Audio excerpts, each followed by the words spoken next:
Spaniard respects his animals and shows great patience with them.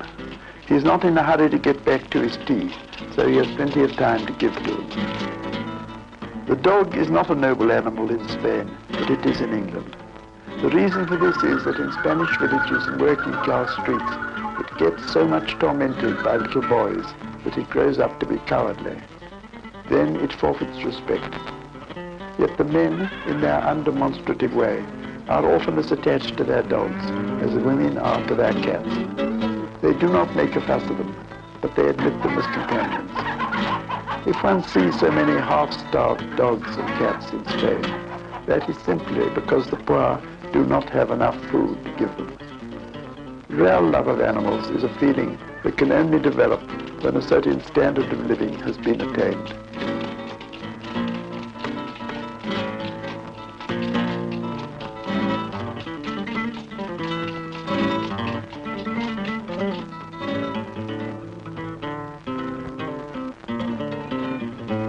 I think that what I said in my book about the treatment of animals in the south of Spain is changing very rapidly.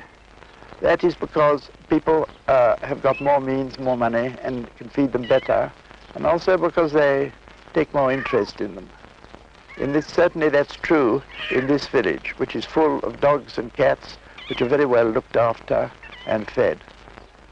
Of course, the village people, like Spaniards everywhere, like to go out and shoot tiny little birds. They like them to eat. They season their food. But there are certain birds they never shoot. They don't touch swallows or nightingales. I was rather moved to see that there are a great many nightingales, I should say, all around Yegen. I was moved to see that one, which I had known before particularly well, was still there, still at the same tree, in the same place, with its nest in the brambles at the foot of a tree.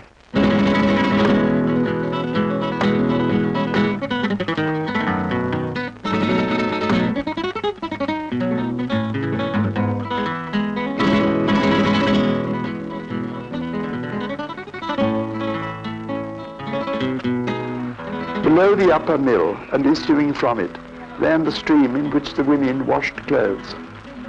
Laundering was the great occupation of the female half of the population, and many married women practiced it on every fine day in the year. They enjoyed the vigorous exercise, the splash of the water, the open air, and above all the gossip which made the lavadero in a special way backed up. Any man who ventured to linger by it would be subjected to the fire of their critical remarks and driven off.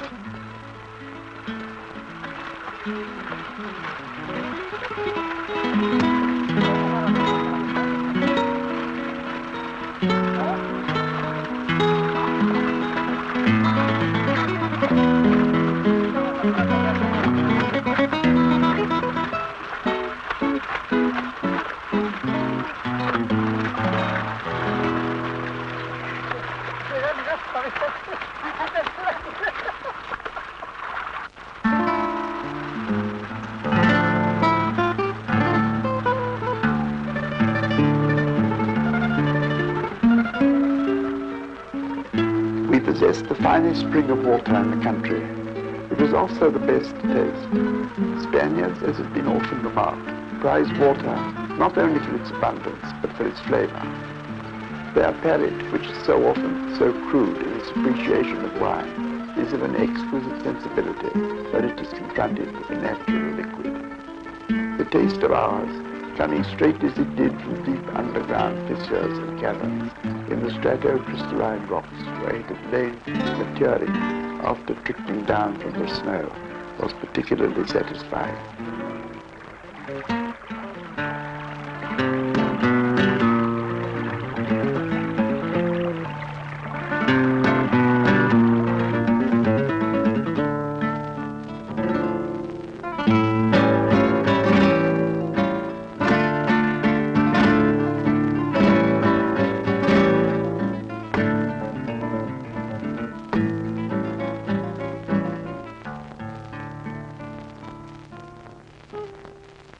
Well, things are still the same. It's still very monotonous, the food here. We have rabbits and chickens that we kill, and fish comes about 2 or 3 times a week. But mostly we just eat beans and what comes from what we get each season from the fields. The water is very good for cooking here. It's good for cooking. Very good, yeah. It's good for drinking too. It's very good water. When I lived here before, I drank water, but now I've become a wine drinker and I don't care for it anymore. When I first came here, I couldn't distinguish between the different kinds of water, but I can now. Yes. I can distinguish between our village water and the water of the next villages. Well, you're really becoming completely Spanish. You see, that's wonderful, I think. Yeah. Well, the water is very good. Yes. One of my principal amusements lay in giving dances. There are no sleepy little villages in Andalusia, and except in August, when the men were out threshing all night, there were dances in one house or another every week. Those I gave were popular because my house was a large one. All I had to do was to buy a bottle of anise and a packet of tobacco and arrange for a lutist and a couple of guitarists to come in. Invitations would go out to a few families, and then as the music struck up and those inviting, reiterating chords floated through the air, the girls, accompanied by their mothers or married sisters, would begin to arrive. No one could be excluded. The front door had to stand ajar, so that before long, perhaps 100 people would have pushed their way in.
Mr. Brenan, is when you talk in your book about the mesa camilla. Well, you see, this is what's called a mesa camilla here. It's a round wooden table with very long skirts, and at the bottom of it, there's a charcoal brazier. That was, say, nowadays they have electric braziers. But my idea was a bit fantastic. I suggested that when in the 17th century this table began to be used, it really led in many ways to the decadence of Spain at that time. The whole family would crowd round it, perhaps 5 or 6 people, but more likely about 10 or 15. Children and young people and fathers and mothers and grandmothers, and they'd all sit huddled there looking towards one another, sometimes playing cards, but always stuck like that and in this kind of freezing of the family in this way. And it made Spaniards turn inwards into family life instead of outwards towards work and the world and life and so on. The only people it benefited were the young engaged couples, the novios, because they, of course, could put their hands under the skirts of the table and hold hands or something of that sort under it. Otherwise, they never had a chance of touching one another or even of talking to one another in private. Yes, well, that's still true today, about the novios. The novios. Yes, there's a certain more liberty because now young men marry to other villages, Yes. Instead of just in the village. Yes. But generally, even if they've been several years working in foreign places, they usually come back to marry within this region. They never hardly ever married foreign people. And now now they're allowed to walk up and down the road alone, aren't they? Yes, they do. Yes.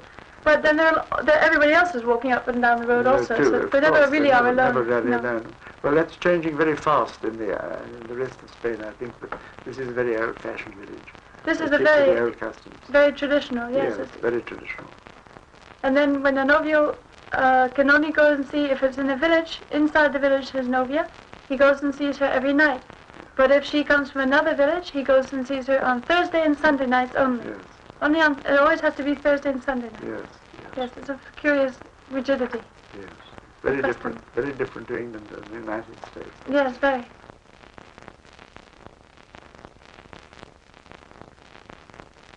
The first thing that comes to my mind when I think of Virginia as she was in those days, and particularly as I saw her in the quiet seclusion of my house, is her beauty. I recall her face in the firelight, then the gaily bantering tone in which she spoke, and Leonard's easy, companionable one. An English lady, country-bred and thin, her wide-open eyes scanning the distance, who has completely forgotten herself in her delight at the beauty of the landscape, and at the novelty of finding herself in such a remote and Arcadian spot.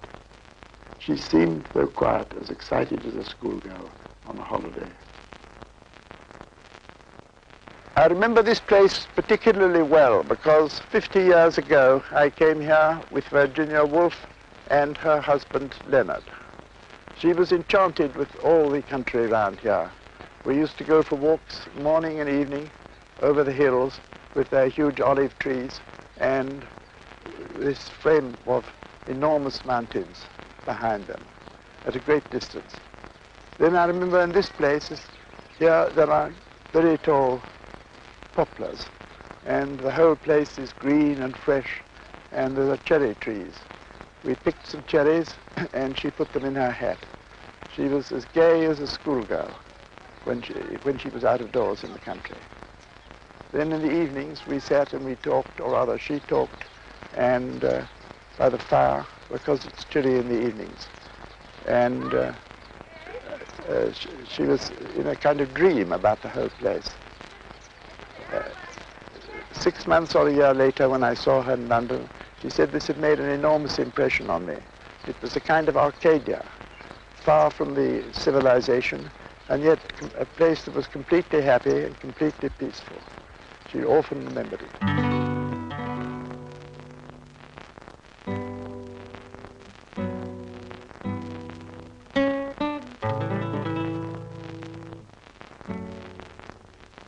More shocking to my mind than the private failings of our priests was the condition of the cemetery.